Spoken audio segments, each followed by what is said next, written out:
नमस्कार दोस्तों। दुनिया में इंसान ही एक ऐसा इकलौता प्राणी है जिसने भाषा और संप्रेषण यानी बातचीत के कौशलों का विकास किया है। एक वो ही व्यक्ति है, एक वो ही जीव है जो अपनी भावनाओं, विचारों और समस्याओं को भाषा के रूप में प्रस्तुत कर सकता है। वो अपनी हर चीज़ को भाषा के रूप में प्रस्तुत कर सकता है। लेकिन अगर कोई बच्चा अपनी ज़रूरतों को, अपनी समस्याओं को, अपनी मुश्किलों को अगर अपने माँ बाप के साथ शेयर ना कर पाए, उनको ये ना बता पाए कि उसकी क्या तकलीफ़ है, तो ये माँ बाप के लिए बहुत बड़ी तकलीफ़ होती है। दोस्तों, आज हम बात करेंगे इसी समस्या के बारे में कि बच्चों में बातचीत या संप्रेषण कौशलों को कैसे विकसित किया जाए। जी हाँ, संप्रेषण कौशल। संप्रेषण कौशल को समझने से पहले हम ये देख लें कि बातचीत या संवाद क्या है। तो बातचीत या संवाद वो चीज़ है जिसमें दो पक्ष, दो व्यक्ति या दो समूह आपस में विचारों का या अपनी भावनाओं का आदान प्रदान करते हैं, अपने विचारों के बारे में दूसरों को बताते हैं और दूसरे के विचारों को सुनकर समझते हैं। ये बातचीत या संवाद कहलाती है, जिसमें दो पक्ष होते हैं और इनके प्रस्तुतिकरण यानी अपनी बात को कहने का जो तरीक़ा है, जो कौशल हैं, स्किल हैं, उनको हम संप्रेषण कौशल कहते हैं। अपनी बात को रखने के कई तरीके होते हैं, जैसे पानी देना यानी कि पानी पीना, और दूसरा तरीका ये होता है क्या मुझे एक गिलास पानी मिलेगा। तो दोनों में से दूसरा जो तरीका है वो बेहतर संप्रेषण कौशल का नमूना है। तो ठीक ही उसी तरह से जब हम बात करते हैं कि बच्चों में संप्रेषण कौशल कैसे विकसित किए जाएं, ख़ास तौर पे उन बच्चों में जिनको कोई विकासात्मक दोष है। अब ये विकासात्मक दोष क्या होते हैं? क्या संप्रेषण कौशलों की समस्या उन्हीं को होती है? तो जी हाँ दोस्तों, ज़्यादातर संप्रेषण कौशलों में कमी या संप्रेषण कौशलों की समस्या जो है वो विकासात्मक दोषों में ही पाई जाती है। सामान्य बच्चों में ये देखने में नहीं आता है। तो विकासात्मक दोष क्या होते हैं? चलिए कुछ के बारे में मैं आपको बताता हूँ संक्षिप्त में। जैसे ऑटिज्म स्पेक्ट्रम डिसऑर्डर्स जो होते हैं, उनमें बच्चे को संप्रेषण कौशलों की समस्या का सामना करना पड़ता है। बौद्धिक अक्षमता या इंटेलेक्चुअल डिसेबिलिटी, वो बच्चे जिनमें बौद्धिक अक्षमता होती है, उनकी दिमागी क्षमता कम होती है, दिमागी योग्यता कम होती है, उनमें ये समस्या देखने में आती है। जिन बच्चों को सेरेब्रल पाल्सी या प्रमस्तिष्क पक्षाघात का प्रभाव होता है, उससे ग्रस्त होते हैं, उनमें ये समस्या देखने में आती है। लर्निंग डिसेबिलिटी यानी अधिगम अक्षमता के एक प्रकार में ये समस्या देखने में आती है। या ग्लोबल डेवलपमेंटल डिले, मतलब ऐसे बच्चे जिनमें जन्म के समय से या जन्म के कुछ समय पश्चात से किसी भी कारण से उनका सभी प्रकार का विकास यानी शारीरिक, मानसिक या सामाजिक, लगभग सारे विकास जो हैं वो धीमे होते हैं और उसको हम ग्लोबल डेवलपमेंटल डिले बोलते हैं। और कुछ केसेस में जब बच्चे में श्रवण दोष यानी सुनने में कमी होती है, तो जितनी ज़्यादा कमी होती है उतना ही ज़्यादा भाषा का विकास बाधित होता है, संप्रेषण कौशलों का विकास बाधित होता है। तो ये कुछ अवस्थाएं हैं जिनमें संप्रेषण कौशलों की समस्या होती है, भाषा कौशल नहीं होते हैं, भाषा विकास बाधित होता है। तो दोस्तों, आज हम बात करेंगे इन्हीं समस्याओं और इन्हीं बच्चों के बारे में। मैं सलाहुद्दीन नवेद रोशन राहे के इस प्रथम अंक में आपका स्वागत करता हूँ। दोस्तों, आगे बढ़ने से पहले हम उन 3 चीज़ों को जानना चाहेंगे, देखना चाहेंगे जो भाषा और संप्रेषण कौशलों को बनाने में, बढ़ाने में भूमिका निभाते हैं। पहला, बातचीत की आवश्यकता। इस बिंदु के अंतर्गत हम ये देखते हैं कि बातचीत की आवश्यकता क्या है और क्यों है। यानी मुझे बोलना क्यों ज़रूरी है, बच्चे को बोलना क्यों ज़रूरी है, माँ बाप को बोलना क्यों ज़रूरी है, वो आवश्यकता कितनी है, कैसी है, कहाँ है, कब है, इसका मूल्यांकन करते हैं। आपको भी ये करना चाहिए कि जब हम बात करेंगे कि बच्चे के संप्रेषण कौशलों को बढ़ाना है तो हमें पहले इन 3 बिंदुओं को मूल्यांकन करना होगा। पहला, बातचीत की आवश्यकता।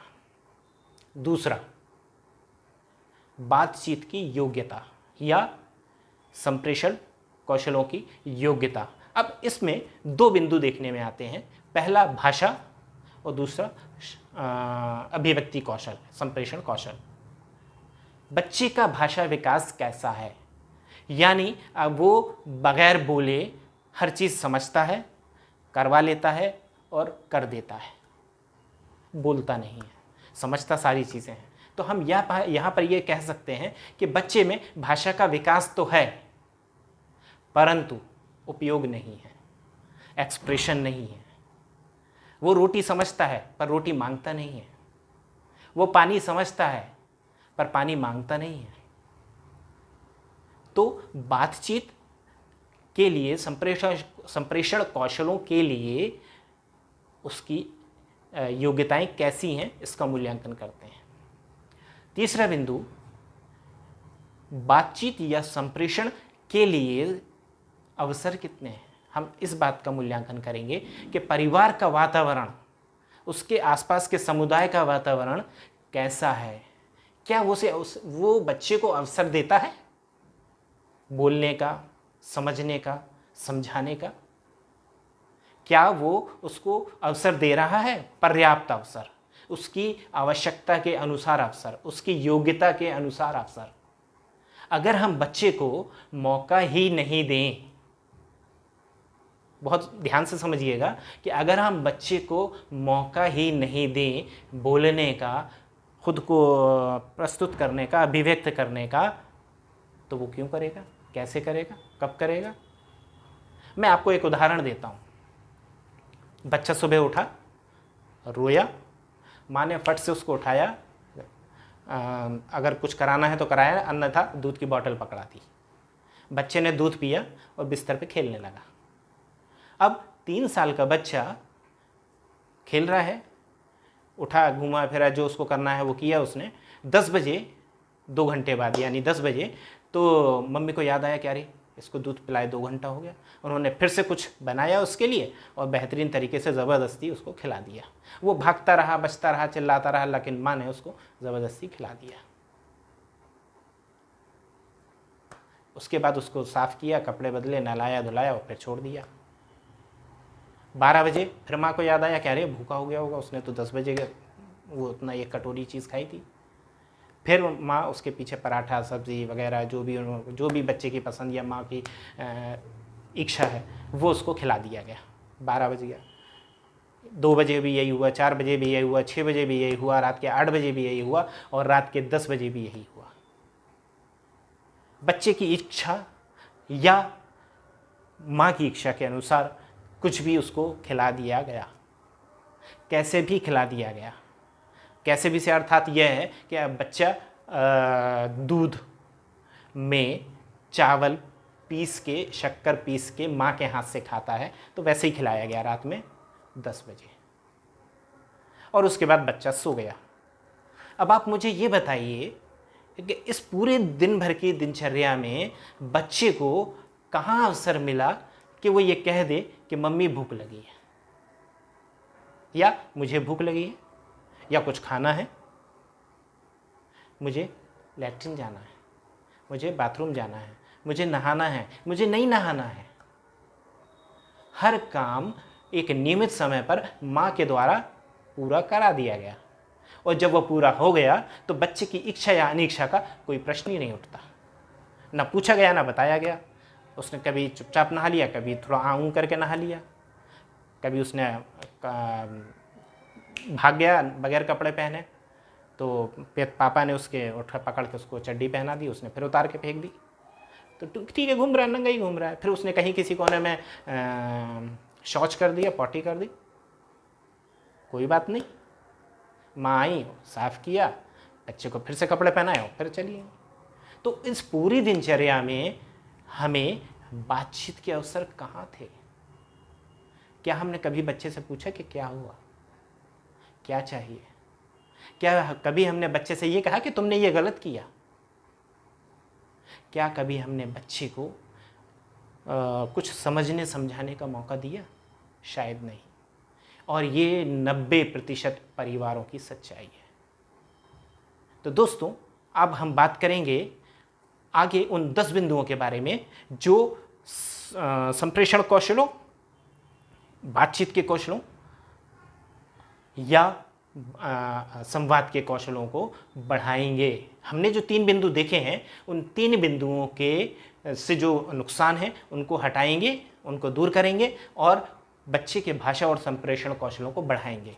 वो हमारी समझ को भी बढ़ाएंगे, बच्चे की समझ को भी बढ़ाएंगे, परिवार की योग्यता को भी बढ़ाएंगे, बच्चे की योग्यता को भी बढ़ाएंगे, बातचीत की आवश्यकता भी पैदा करेंगे, बातचीत की योग्यता को भी बढ़ाने की कोशिश करेंगे और बातचीत के अवसर भी पैदा करेंगे। तो आइए जानते हैं उन 10 बिंदुओं के बारे में। दोस्तों, उन 10 बिंदुओं को जानने से पहले मैं आपसे अनुरोध करता हूं कि यदि आपको ये लगता है कि ये जानकारी आपके लिए अच्छी है तो कृपया हमारे चैनल को सब्सक्राइब करें, नोटिफिकेशन बेल को प्रेस करें ताकि आगे आने वाली वीडियोस की जानकारी आपको समय पर मिल सके। इस जानकारी को हर उस व्यक्ति, उस परिवार के साथ शेयर करें जिसको इसकी आवश्यकता हो सकती है। लाइक करें जिससे हमारा उत्साह बढ़ेगा और हम आपको ऐसी ही जानकारी देते रहेंगे। आइए बढ़ते हैं अगले 10 बिंदुओं की तरफ। तो पहला बिंदु है संवाद की तैयारी कैसे? आंख से आंख मिलाकर। जी हाँ, जब हम कोई बातचीत करने की तैयारी करते हैं, कोई संप्रेषण कौशल संप्रेषण की तैयारी करते हैं, संवाद की तैयारी करते हैं, तो ये बहुत ज़रूरी है कि उन दोनों पक्षों, संवाद के दोनों पक्ष, बातचीत के दोनों पक्ष तैयार हों। और वो तैयारी कैसे होती है? आंख में आंख डालकर एक लिंक बनाना, एक संबंध बनाना कि चलो अब हम बातचीत करने वाले हैं। और ये कैसे शुरू होगा? तो पहले बिंदु के अंतर्गत आता है आवाज़ लेकर पुकारना और आंख से आंख मिलाकर संबंध बनाना। उदाहरण के लिए हमने कहा जय, यहाँ देखो, जय ने नहीं देखा, जय, फिर भी नहीं देखा। तीसरी बार हमने कहा जय, बहुत जोर से चिल्लाया, तो जय ने पलट के देखा। जैसे ही उसने मेरी आंख से आंख मिलाई, मैंने कहा आओ, यहाँ आओ, और वो मेरे पास आ गया। उसके बाद मैंने जो भी मेरी आवश्यकता थी, जो भी मुझे कहना था, वो मैंने उससे संक्षिप्त में कह दिया। लेकिन जब तक आंख से आंख नहीं मिलेगी, हमारे बीच संबंध नहीं बनेगा, बच्चे के और माता पिता के बीच संबंध नहीं बनेगा, संप्रेषण संभव नहीं है। जी हाँ, ये ऑटिस्टिक बच्चों के संबंध में 100% सत्य है कि सिर्फ आंखों के संबंध न बन पाने से, आई कांटेक्ट न हो पाने से, या तो भाषा कौशल विकसित नहीं होता है, और अगर ज़बरदस्ती विकसित करने की कोशिश भी की जाए तो बच्चा उसको कॉपी करता है। जैसे हमने पूछेंगे तुम्हारा नाम क्या है, तो वो पूछेगा तुम्हारा नाम क्या है। सेम टोन में, सेम वॉइस में वो हमको विदाउट आई कांटेक्ट रिपीट करके बोलेगा। खाना खाओगे, वो भी बोलेगा खाना खाओगे। तो इस तरह का व्यवहार बढ़ता है। ये बहुत सामान्य है ऑटिस्टिक बच्चों में।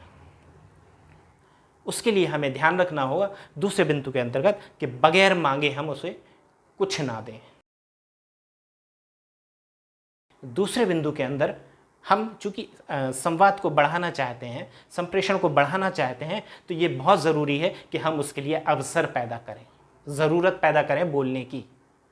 तो जब भी बच्चा कुछ चाहे, कुछ मांगे, तो उसके मांगने, इशारा करने या बोलने के बगैर हमें उसे कोई भी चीज़ नहीं देनी है। जी हाँ दोस्तों, अब यहाँ पे थोड़ा सा भावनात्मक प्रश्न उठता है कि अगर वो बोल नहीं सकता तो कैसे बोलेगा, कैसे मांगेगा। तो मेरा ये कहना होता है कि हमने बहुत से बच्चों को देखा है कि वो बोलते नहीं हैं लेकिन अपनी सारी ज़रूरतें पूरी करवा लेते हैं। कैसे? माँ के कपड़े खींचकर, पिताजी का हाथ पकड़ के उस जगह पर ले जाना कि वो ऊपर की चीज़ उठा के दे दो। ये भी तो एक डिमांड है, एक मांग है। हमें इस तरह की मांग को शब्दों में परिवर्तित करना है। अगर बच्चा इस तरह की मांग भी नहीं करता है तो हमें उस तरह की मांग के लिए उसको प्रोत्साहित करना है कि नहीं, हाँ या ना में बोलो। मान लीजिए वो बिल्कुल नहीं बोलता है लेकिन वो चाहता है, हम उसको देख के समझ पा रहे हैं कि उसे ये खिलौना चाहिए, तो हम वो खिलौना उठा के उसके सामने रखेंगे और पूछेंगे, क्या ये चाहिए आपको? क्या ये चाहिए आपको? अगर हाँ तो बोलो हाँ। हाँ, तो ये जो हमारी प्रतिक्रिया है या जो हमारी अभिव्यक्ति है, ये बच्चे को प्रोत्साहित करेगी कि ये लाने के लिए, ये पाने के लिए उसको हाँ बोलना पड़ेगा। जब वो हाँ बोले, चाहे हमारे सहयोग से बोले या अपनी तरफ से बोले, हम उसको ये दे देंगे। इस तरीके से हम उसको जब बार बार अभ्यास करेंगे, बार बार कोशिश करेंगे, तो बच्चे में हाँ और ना तो मूलतः अपने आप ही आ जाता है कि जैसे हम खिला रहे हैं उसको नहीं खाना तो यूं करने लगता है, थूक देता है। तो ना का प्रकटीकरण तो लगभग अपने आप हो जाता है, परंतु हाँ का नहीं होता है। तो हमें हाँ को सिखाना है। अब जब बच्चे ने कोई मान लीजिए इशारा किया, डिमांड किया, तो तीसरे बिंदु के अंतर्गत हम देखेंगे कि उस मांग का, उस इशारे का, उस डिमांड का लाभ हम कैसे उठा सकते हैं। तीसरे बिंदु के अंतर्गत हम ये ध्यान रखेंगे कि जब भी हम इस तरह की कोई भी चीज़ जो उसकी मांग पर उसको दे रहे हैं, उसके बारे में हम कम से कम 5 वाक्य में जानकारी दें। उदाहरण के लिए उसने पापा का मोबाइल मांगा, इशारे से मांगा या कैसे भी मांगा। अब हम उसको मोबाइल तब देंगे जब हम कम से कम 5 वाक्यों में उसको ये जानकारी दे दें कि ये क्या है, क्यों है, कैसा है, दिखने में कैसा है, रंग कैसा है, इसका उपयोग क्या है, इसका यूज़ क्या है। हम इन 5 छोटे छोटे वाक्यों में उसको जानकारी दे दें और उसके बाद वो मोबाइल हम उसको दे दें। परंतु मोबाइल के संबंध में या किसी भी इलेक्ट्रॉनिक डिवाइस के संबंध में हम ये कहना चाहेंगे कि विशेषकर ऑटिस्टिक बच्चों को या 5 साल से छोटे बच्चों को वो चीज़ नहीं देनी चाहिए। परंतु हम इस तरह मोबाइल के स्थान पर कोई खिलौना हो सकता है, कोई खाने पीने की चीज़ हो सकती है, कोई फल हो सकता है, कोई भी चीज़ हो सकती है, उसके बारे में उसको 5 वाक्यों में, छोटे छोटे और सरल वाक्यों में जानकारी दें। चौथे बिंदु के अंतर्गत हम बात करेंगे कि हम जो जानकारी दे रहे हैं, हम जो जानकारी बच्चे को दे रहे हैं 5 छोटे छोटे वाक्यों में, वो यदि हमारी ज्ञानेंद्रियां यानी आँख, कान, नाक, जीभ और त्वचा, हमारा देखना, हमारा सुनना, हमारा सूंघना, हमारा स्वाद या टेस्ट और हमारा स्पर्श, इनका अधिकतम उपयोग संभव हो तो करना चाहिए। उदाहरण के लिए मान लीजिए हम उसको सेब खिला रहे हैं, एप्पल, तो हम उसके बारे में क्या क्या बता सकते हैं। काटने से पहले हम उसको पकड़ा दें कि देखो, छुओ, ये लाल रंग का है। क्या है? एप्पल, सेब। कैसा है? लाल। इसकी जो फीलिंग होगी, टेक्सचर जो होगा, वो कैसा है? चिकना, स्मूथ, है ना। तो हमने यहाँ पे 2-3 ज्ञानेंद्रियों का उपयोग अभी कर लिया है। अब आगे बढ़ते हैं। देख लिया आपने, लाइए अब इसको काटते हैं। उसको काटा और उसका पीस उसको दिया कि लो खाओ। खाने से पहले खुशबू, गंध कैसी है उसकी, फिर खाओ तो स्वाद कैसा है उसका, मीठा। तो इस तरह से हमने 4 ज्ञानेंद्रियों का उपयोग बच्चे को जानकारी देने के लिए कर लिया। सिर्फ हम सुनने की क्षमता का उपयोग नहीं कर पाए, क्योंकि एप्पल या कोई भी फ्रूट्स, उसका अपना कोई साउंड नहीं होता है। इसलिए कोई बात नहीं है, हम अधिकतम ज्ञानेंद्रियों का उपयोग कर कर उसको जानकारी दें। ये ध्यान में रखें कि हम अधिकतम ज्ञानेंद्रियों का उपयोग करें बच्चे को कोई जानकारी देते समय। वो जानकारी किसी वस्तु की हो सकती है, किसी स्थान की हो सकती है, किसी व्यक्ति की हो सकती है, किसी उपकरण की हो सकती है, किसी भी चीज़ की हो सकती है। दोस्तों, 5वें बिंदु के अंतर्गत हम ये ध्यान रखेंगे कि बच्चे में ये प्रवृत्ति होती है कि वो अपने वातावरण को एक्सेप्ट कर लेते हैं और उसी के अनुसार ढलते हैं, और बाद में जब हम उनको सुधारने की कोशिश करते हैं तो वो हमें रेजिस्टेंस देते हैं, प्रतिरोध करते हैं। वो हमें मना करते हैं कि नहीं, हमें जो पहले चाहिए था, पहले चलता था, हमें वैसा ही चाहिए। यहाँ पर वो पहले की जो परिस्थिति होती है जिस पे वो हम पर निर्भर थे, उसको बनाए रखना चाहते हैं। हमें इन कोशिशों को ख़त्म कर देना चाहिए, बंद कर देना चाहिए, या धीरे धीरे धीरे धीरे करके ख़त्म कर देना चाहिए। जैसे भी संभव हो, हम बच्चे के अपने ऊपर, अपने परिवार के ऊपर निर्भर होने की जो उसकी कोशिशें हैं उनको नकार दें, उनको नकारते चलें, उनको अवॉइड करते चलें, उनको रोकते चलें, उसको मना करते चलें। कैसे? बड़ा सिंपल है। मैं नहीं कराऊंगा, आपको खुद खाना पड़ेगा। मैं नहीं पहनाऊंगा, आपको खुद पहनना है। मैं नहीं दूंगा, आप खुद उठाओ। जब हम मैं नहीं करूंगा, मैं नहीं करूंगी, मैं नहीं दूंगा, मैं नहीं लाऊंगा, मैं नहीं उठाऊंगा जैसे शब्दों का उपयोग करते हैं और वो चीज़ उसको नहीं मिलती है, तो वहाँ से शुरू होती है उसकी कोशिशें। जी हाँ, कोशिशें। वो कोशिश या तो उस काम को वो खुद करेगा या फिर हमसे बोल कर करवाएगा। अब देखिए, हमें वातावरण का मूल्यांकन बिल्कुल निरपेक्ष होकर करना चाहिए, किसी बगैर किसी ये विचार के कि नहीं हमें ऐसा ही करना है। क्योंकि कई बार वातावरण ऐसा होता है कि बच्चे को मदद की आवश्यकता होती है और वो बोलकर मदद मांग रहा है, तो हमें मदद करनी चाहिए। लेकिन बच्चा खुद कर सकता है, तो बोलकर भी मदद मांगे तो हम नहीं करेंगे। लेकिन खुद नहीं कर सकता है और हमसे बोलकर मदद मांग रहा है, तो हमें मदद करनी चाहिए। तो यहाँ पर अगर जब हम संप्रेषण कौशलों की बात करते हैं तो हमें ये ध्यान रखना है साथ में कि बच्चे की आवश्यकता क्या है। हमें ज़रूरत से ज़्यादा निर्दयी नहीं बनना है, रूड नहीं बनना है, रूड नहीं बनना है। उसको हमेशा बहुत ज़्यादा प्रेशराइज नहीं करना है। परिस्थिति के अनुसार उस पर दबाव डालना है, परिस्थिति के अनुसार। जी हाँ, अनावश्यक नहीं। बच्चे के योग्यताओं को ध्यान में रखना है, उसकी क्षमताओं को ध्यान में रखना है, मौके को ध्यान में रखना है, वातावरण को ध्यान में रखना है, फिर उसका उपयोग करना है। तो यहाँ पर हम ये कहेंगे कि बच्चे के खुद के ऊपर निर्भर, खुद के ऊपर मतलब आपके पेरेंट्स के ऊपर निर्भर होने के प्रयासों को नकारना है। अगले बिंदु में हम बात करेंगे कि जो दैनिक गतिविधियाँ होती हैं, उन दैनिक गतिविधियों को हमें अपने संवाद से जोड़ना है।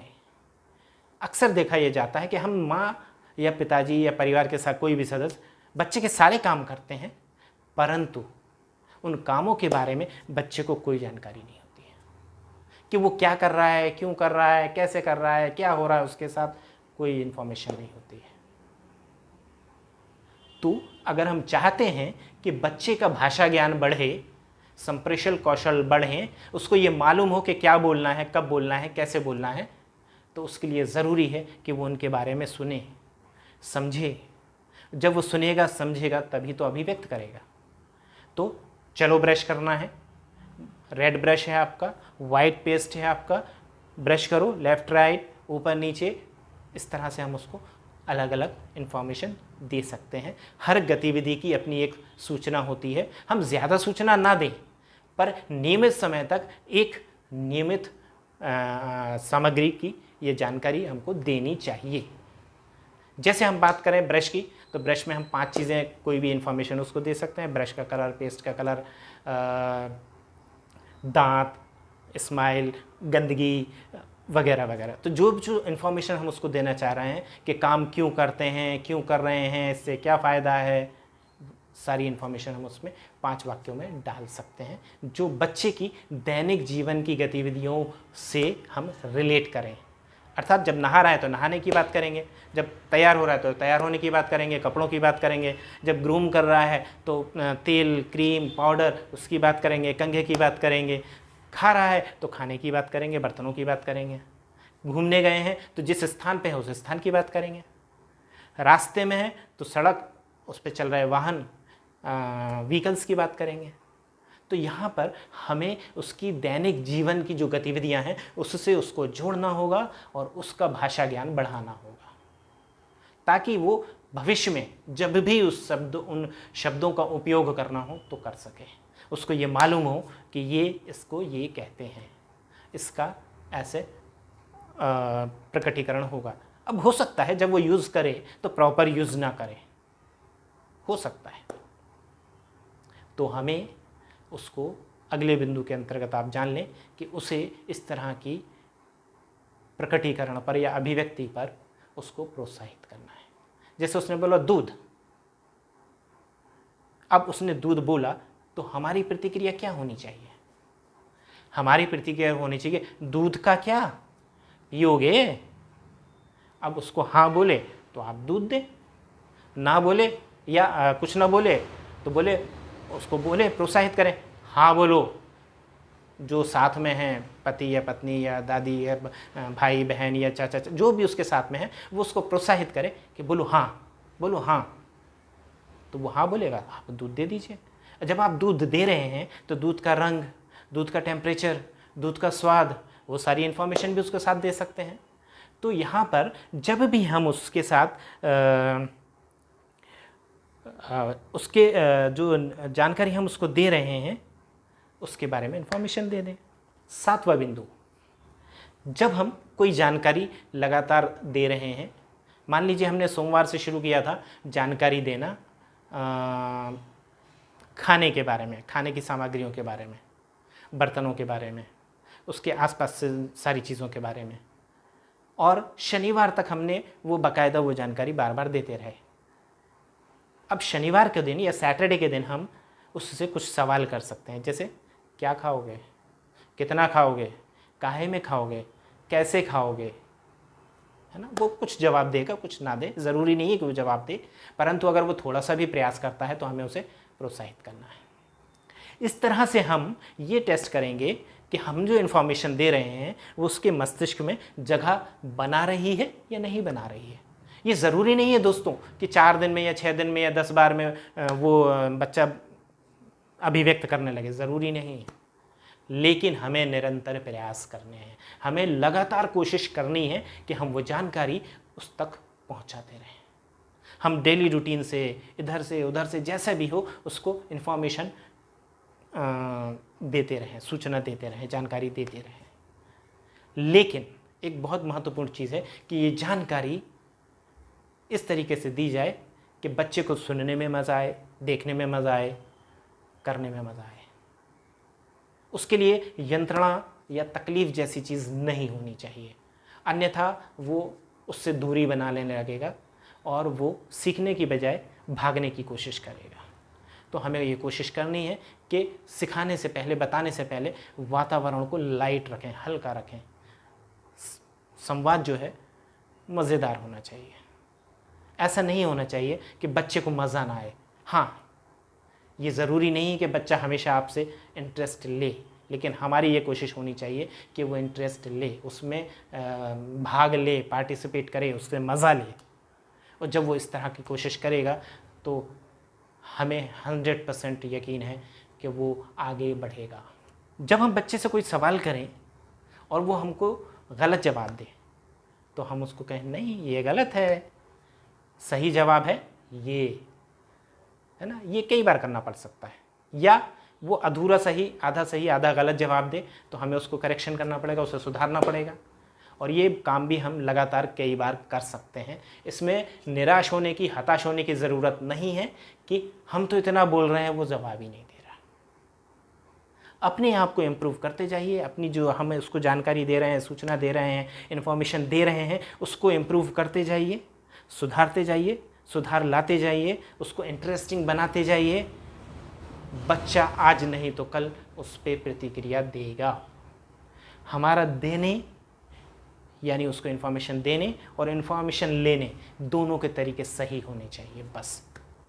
8वें बिंदु के अंतर्गत हम ये देखेंगे कि जब भी हम कभी भी कहीं भी कोई नई चीज़, व्यक्ति, वस्तु या स्थान से संपर्क में आते हैं, बच्चा कभी भी कहीं भी किसी भी जगह पर नए व्यक्ति से, नई वस्तु से या किसी भी नए वातावरण से संपर्क में आता है तो हम उसका फ़ायदा उठाएं।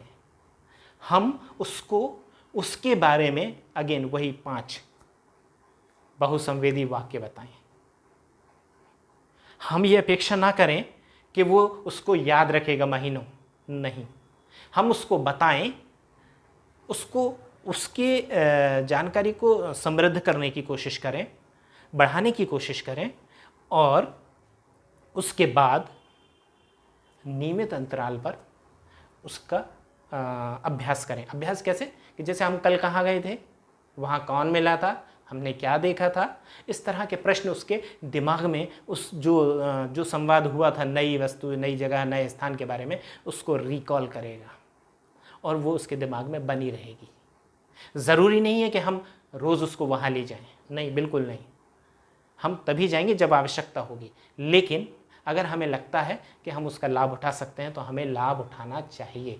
बच्चे को इन्फॉर्मेशन देनी चाहिए। हम ज़रूरी नहीं है कि हम रोज़ उसका अभ्यास भी करें, बिल्कुल ज़रूरी नहीं है। क्यों? क्योंकि उससे ज़्यादा ज़रूरी बहुत सारी चीज़ें हैं, तो हम ज़रूरी चीज़ों को पहले करें। हाँ, अगर हमारे पास समय है, हम लेटे हैं बच्चे के साथ, कोई काम नहीं है, तो हम यही याद करें, क्यों बेटा कल हम कहाँ गए थे, हमने क्या देखा था, हम किससे मिले थे, याद करके बताओ। तो इस तरह से अगर बच्चा कुछ अभिव्यक्त कर पाता है तो वो अभिव्यक्ति देने की कोशिश करेगा। हम उसको मदद करें अभिव्यक्त करने में। मदद कैसे करेंगे? बोलो आधा ही सही, बोलो गलत ही सही, बोलो, अच्छा लगेगा। और जब बच्चे को यह एहसास हो जाता है कि बोलने से चीज़ें आसान होती हैं तो उसे भी मज़ा आता है, वो भी एंजॉय करता है और वो आगे बढ़ता है। दोस्तों, अगला बिंदु जो है वो बच्चे से ज़्यादा हमारे लिए है।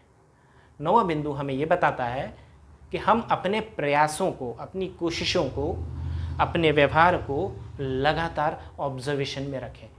हम क्या कर रहे हैं, कब कर रहे हैं, क्यों कर रहे हैं, कैसे कर रहे हैं, क्या उससे बेहतर तरीका भी कोई हो सकता है। इस तरह का स्वमूल्यांकन हमेशा करते रहें, या नियमित अंतराल पर भी करेंगे तो चलेगा कि हमने जो प्रयास किए पिछले हफ्ते, क्या उनमें हम कुछ इम्प्रूवमेंट ला सकते हैं, सुधार ला सकते हैं। अगर हम उसमें सुधार ला सकते हैं तो हमें ये कोशिश लगातार करनी चाहिए, जिससे हम अपनी गलतियां तो दूर कर ही पाएंगे, बच्चे की गलतियों पर, वातावरण की गलतियों पर भी नज़र रख पाएंगे। वातावरण कैसे बनाना, उसका एनवायरनमेंट कैसे बिल्ड करना है बेहतर संवाद के लिए, वातावरण को कैसे ग्रूम करना है कि बातचीत के कौशल या संप्रेषण कौशल विकसित हों। आखिरी बिंदु में हम ये कहेंगे कि आप अपना, बच्चे का, परिवार का किए गए कोशिशों का, किए गए प्रयासों का नियमित अंतराल पर डायरी में लिख कर मूल्यांकन करें। अब यहाँ पर सादा मूल्यांकन नहीं, डायरी में स्तर लिखें कि हमने इस हफ्ते में क्या स्तर पाया और अगले हफ्ते क्या स्तर, ये हम नोट करें।